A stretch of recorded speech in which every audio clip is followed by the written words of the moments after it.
വൈക്കം മുഹമ്മദ് ബഷീറിന് ഒരുപാട് പുരസ്കാരങ്ങൾ ലഭിച്ചിട്ടുണ്ട്. അതിൽ പ്രധാനപ്പെട്ട ചിലത് നിങ്ങളോട് പറയാം.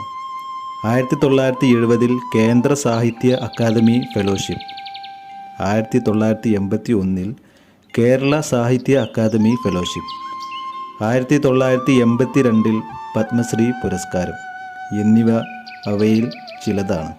1987 കാലിക്കറ്റ് സർവകലാശാല അദ്ദേഹത്തിന് ഡോക്ടറേറ്റ് നൽകി ആദരിച്ചു.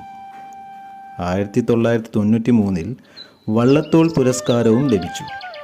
അദ്ദേഹത്തിൻ്റെ പല കൃതികളും സിനിമകളാക്കിയിട്ടുണ്ട്. അറിയില്ലേ?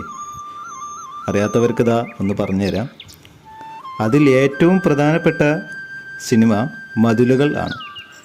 അതുകൂടാതെ ബാല്യകാലസഖി, ഭാർഗവി നിലയം, നീലവെളിച്ചം, പ്രേമലേഖനം, മുച്ചീട്ടുകളിക്കാരൻ്റെ മകൾ, ഭൂമിയുടെ അവകാശികൾ എന്നിവയും സിനിമകളാക്കിയിട്ടുണ്ട്. വൈക്കം മുഹമ്മദ് ബഷീർ 1994 ജൂലൈ 5 അന്തരിച്ചത്. അതായത് അദ്ദേഹം ഇപ്പോൾ ഓർമ്മയായിട്ട് 31 വർഷം കഴിഞ്ഞിരിക്കുന്നു. സാധാരണക്കാരുടെ ജീവിതവും അവരുടെ പ്രശ്നങ്ങളും ഒക്കെയാണ് ബഷീർ തൻ്റെ കഥകളിലൂടെ അവതരിപ്പിച്ചത്. അതുകൊണ്ട് തന്നെ അദ്ദേഹത്തിൻ്റെ കൃതികൾ മലയാളികൾക്ക് എളുപ്പം മനസ്സിലാക്കാനും ഇഷ്ടപ്പെടാനും സാധിച്ചു. അദ്ദേഹത്തിൻ്റെ സാഹിത്യം മലയാളികൾക്ക് ഒരുപാട് സാമൂഹിക ചിന്തകൾ നൽകി.